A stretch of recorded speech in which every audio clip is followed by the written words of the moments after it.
Welcome to Garima GRS Education.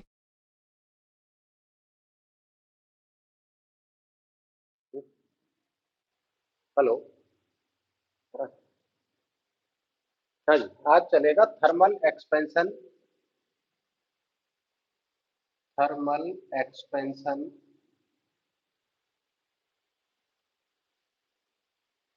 And calorimetry.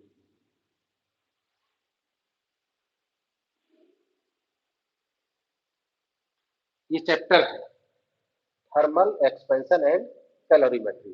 तो इसके लिए हमको कुछ बेसिक कंसेप्ट क्लियर करने होंगे। जैसे सबसे पहले है हीट।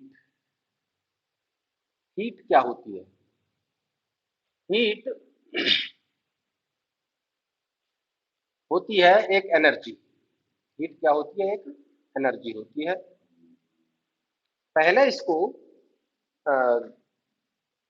वेटलेस लिक्विड माना जाता था और ये माना जाता था कि प्रत्येक वस्तु में इसकी कुछ न कुछ मात्रा होती है, लेकिन बाद में इसको एनर्जी में कन्वर्ट कर दिया गया कि ये नोमेनक्लेचर इसका कि एनर्जी है ये। और हीट फ्लो करती है एक वस्तु से दूसरी वस्तु में। जैसे मान लो एक वस्तु है ए, ये गर्म है, हॉट है, और एक वस्तु है बी, ये कोल्ड है। तो हम ये कैसे मानते हैं कि इसको हमने गर्म क्यों कह दिया? हमारे अकॉर्डिंग गर्म। हम इसको छू कर देखते हैं तो गर्म लगती है, और इसको छू कर देखते हैं तो ठंडी लगती है, इसलिए हमने कह दिया कि ये कोल्ड है। तो जब हम इसको टच करेंगे तो क्या होगा कि इसका टेम्परेचर अधिक है हमारी बॉडी के अपेक्षा में, तो हीट इससे इधर को आएगी, हमारी बॉडी में को आएगी। तो जब हमारी बॉडी में हीट आती है तो हमें गर्मी लगती है, और हमारी बॉडी से हीट जाती है जब, तो हमें ठंडी लगती है। तो ये इसका हीट हमारी बॉडी से इसमें जाएगी बी में, क्योंकि हीट जो चलती है हाई टेम्परेचर से लो टेम्परेचर की ओर फ्लो करती है। जैसे कि current high voltage to low voltage की ओर फ्लो करती है, और यानी ऊष्मा दाबांतर पे, पानी तलांतर पे, विद्युत धारा विभवांतर पर, और ऊष्मा तापांतर पर ये फ्लो करती है। और हाई टू लो फ्लो करती है। हाई प्रेशर से लो प्रेशर की ओर एयर फ्लो करती है, वायु। और हाई टेम्परेचर से लो टेम्परेचर की ओर ऊष्मा फ्लो करती है, और हाई वोल्टेज से लो वोल्टेज की ओर करंट फ्लो करती है, इस तरह से। ठीक है। हाई लेवल से लो लेवल की ओर पानी फ्लो करता है, फ्लूइड फ्लो करता है। ठीक है, फ्लूइड का मतलब लिक्विड यहाँ पर। तो ये हीट है, और हीट एक एनर्जी है जो हाई टेम्परेचर से लो टेम्परेचर की ओर फ्लो करती है। हीट के बाद जब किसी वस्तु को टेम्परेचर, जब हीट दी जाती है, हर वस्तु का, जैसे ये कोई वस्तु है, हर वस्तु का अपना कुछ ताप होता है, टेम्परेचर होता है। जैसे मान लो इसका 10 डिग्री सेल्सियस टेम्परेचर है, सेल्सियस में ही ले लेते हैं, पहले बताएंगे कि पैमाने भी बताएंगे। और इसको यदि हम गर्म करें, इसको हीट दें, तो इसका टेम्परेचर बढ़ने लगेगा, और हीट देंगे तो और बढ़ने लगेगा। ठीक है। तो हीट देने से टेम्परेचर बढ़ता है, और हीट अगर निकालते रहे तो टेम्परेचर डाउन हो जाएगा। दैट मीन्स टेम्परेचर क्या है कि स्केल है, एक मेजरमेंट है हीट का, एक लेवल है टेम्परेचर हीट का। ये बताएगा कि कितनी हीट है इसके पास में। अच्छा, अब आते हैं scale of temperature. Scale of temperature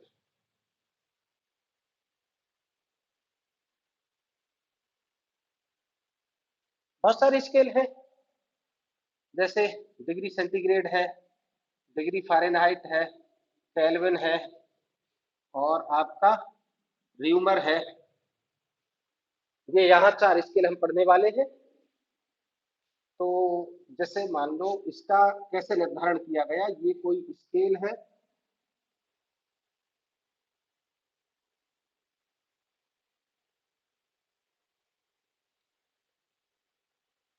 तो फिक्स पॉइंट ले लिए, यहां ले लिया फ्रीजिंग पॉइंट,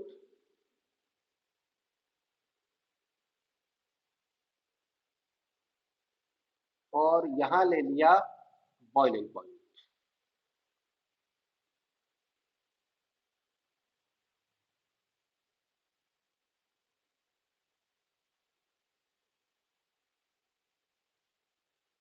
यहां ले लिया बॉइलिंग पॉइंट। तो डिग्री सेंटीग्रेड वाले पर इसको 0 से डिनोट कर दिया और इसको 100 से। और अगर फ़ारेनहाइट की बात करें, फ़ारेनहाइट स्केल की अगर हम बात करें तो इसको 32 लिया गया है। तो नीचे चलेंगे तो इसका भी 0 होगा, और यहाँ बॉइलिंग पॉइंट को 212 डिग्री फ़ारेनहाइट पर लिया गया है। अब बात करते हैं केल्विन की।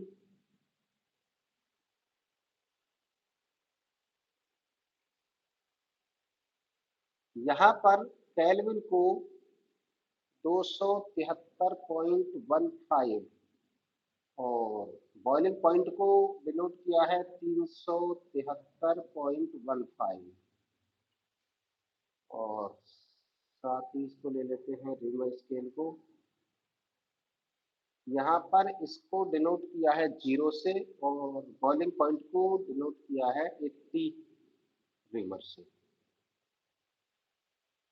ठीक इस तरह से इसके बीच में बराबर कॉलम में इसको डिवाइड कर दिया गया है सबको।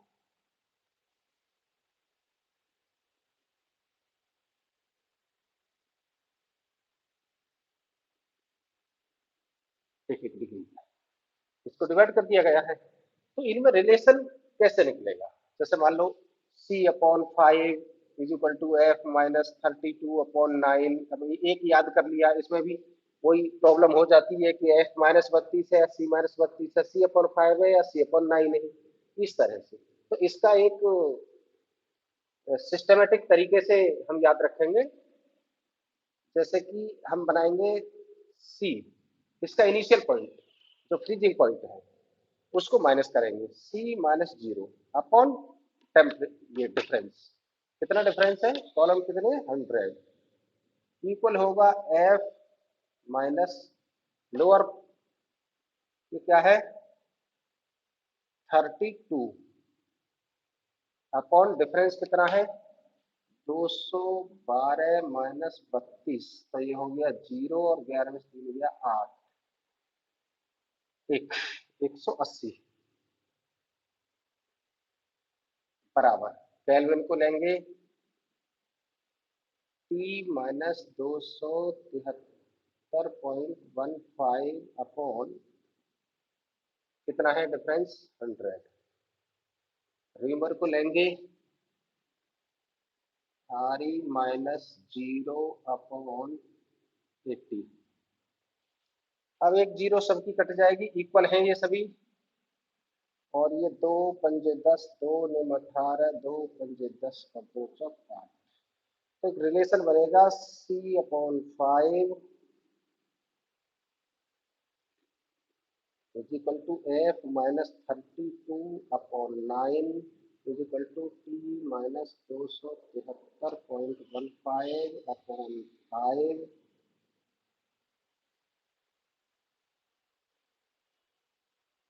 is equal to R। ये रिलेशन बनेगा। हाँ, तो ये रिलेशन हो गया। और अगर टेम्परेचर चेंज होता है, यानी कि ताप परिवर्तन में इसका संबंध रहेगा, क्योंकि ये संख्या फिक्स है लोअर वाली, तो इसमें चेंज तो होगा नहीं, तो इसका परिवर्तन हो जाएगा delta C/5 is equal to delta F/9 is equal to delta T/5 is equal to delta RE/4।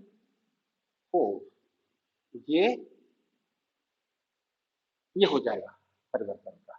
ठीक है। हाँ जी, एक और इम्पोर्टेंट थोड़ा सा टॉपिक है। जैसे हम जानते हैं कि C/5 is equal to F minus 32/9।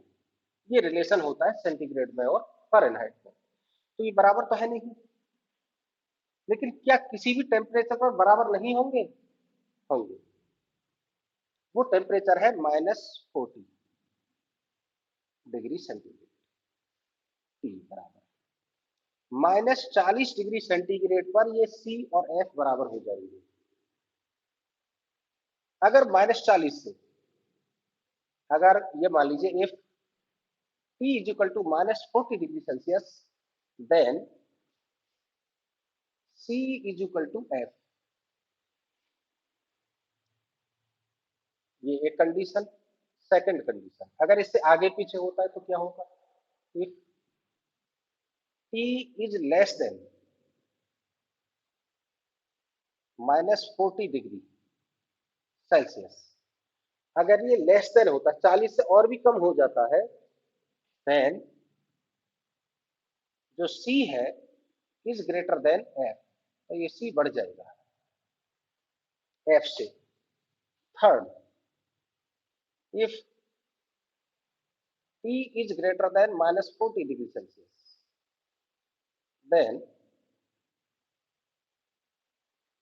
C is less than F, तो फिर फ़ारेनहाइट बढ़ जाएगा, सी छोटा रह जाएगा। अब इसको प्रूव करके देख लेते हैं। देखो, सी की वैल्यू -40 रख के देखते हैं तो एफ की वैल्यू कितनी आती है। तो -40 रखिए इसमें, इसी फॉर्मूले में।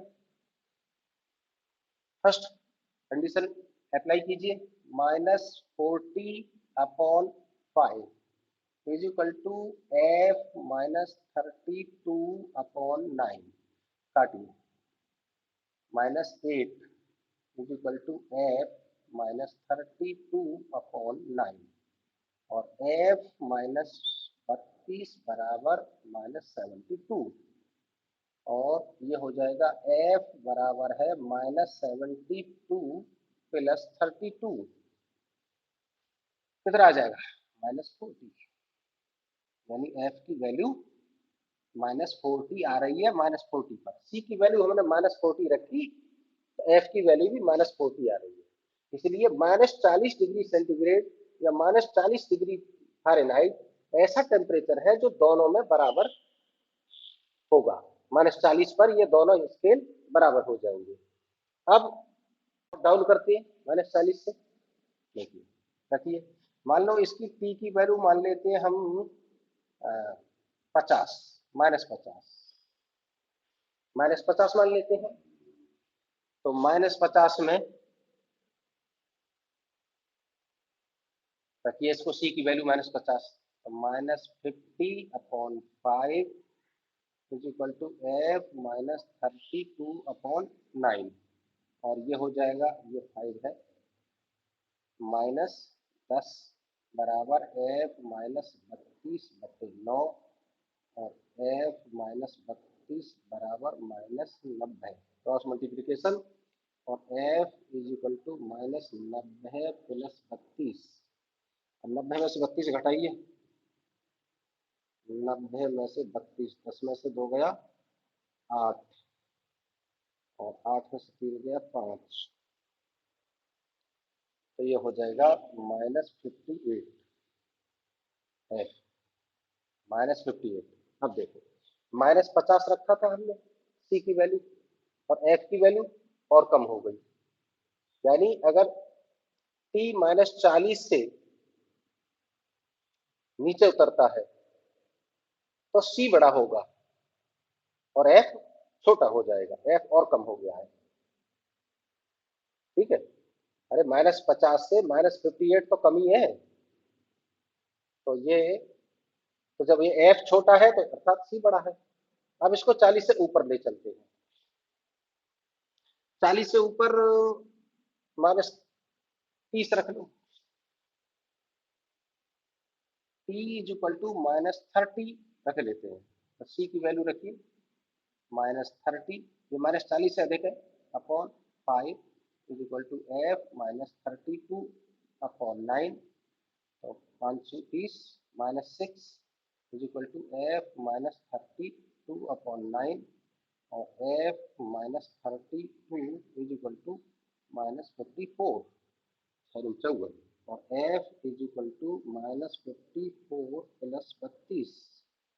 अब 54 में से 32 घटाइए 22 माइनस का 23। अब हमने सी की वैल्यू -30 रखी, एफ की वैल्यू अधिक आ गई, यानी एफ बड़ा हो गया अर्थात सी छोटा हो गया। अगर टी -40 है तो कहने का मतलब है कि अगर होते हैं और -40 से अगर डाउन हो जाता है तो एफ का वैल्यू बड़ा हो जाता है, यानी सी छोटा हो जाता है। और टेम्परेचर -40 से ऊपर पहुंचता है, -30, -20, -10, 0, 10, 20, 30, 40 जो भी है, तो ये सी कम होता चला जाएगा और एफ बढ़ता चला जाएगा, उसकी वैल्यू बढ़ेगी। बराबर होंगे -40 डिग्री सेंटीग्रेड पर, ये पॉइंट है, याद रखना। ठीक है, सी और एफ बराबर होते हैं -40। ठीक। ओके। Thank you.